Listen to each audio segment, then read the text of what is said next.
I see you. You're the one everyone calls low maintenance. You wear that label like a badge of honor, don't you?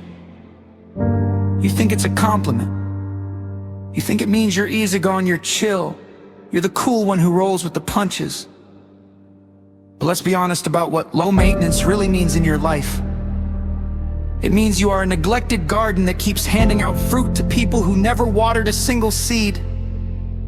It means you have trained the world that your needs are optional. It means you are the one who adjusts the temperature of your own soul just so everyone else in the room doesn't have to put on a sweater. You believe that love is not a gift, but a salary.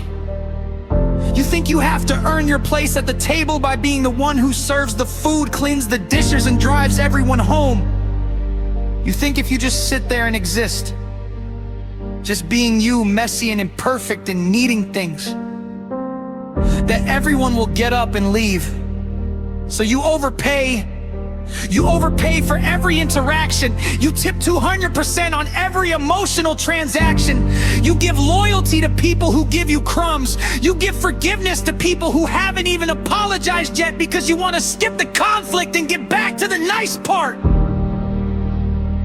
You are an emotional venture capitalist, investing millions in startups that are guaranteed to fail, hoping that one day one of them will finally pay you back with some basic human decency. But here is the brutal truth. You are not investing. You are being robbed. And the worst part, you left the door unlocked. You invited them in.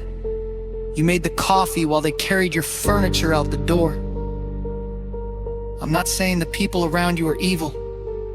Most of them aren't villains twirling mustaches. They are just like water. They follow the path of least resistance.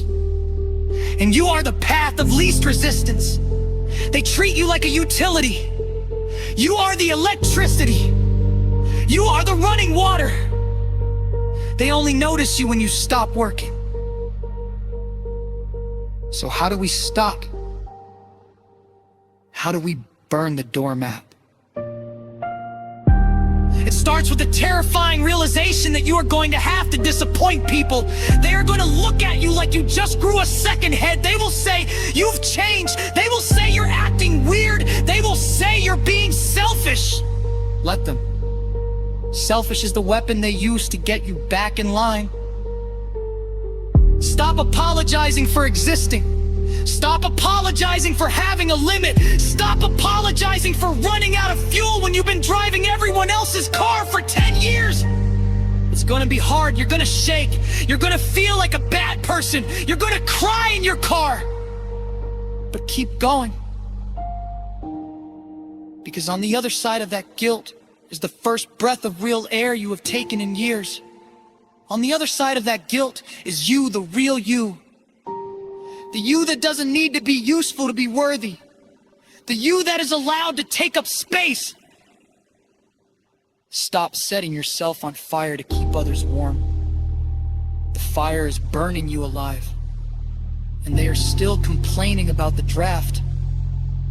Put it out, walk away, and watch who follows.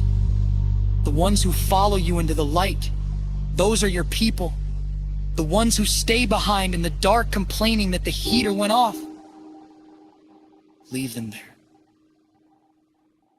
You have work to do.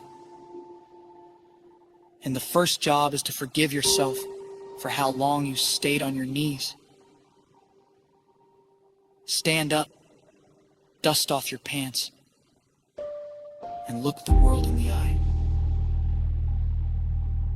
You are not a service. You are a soul. Act like it.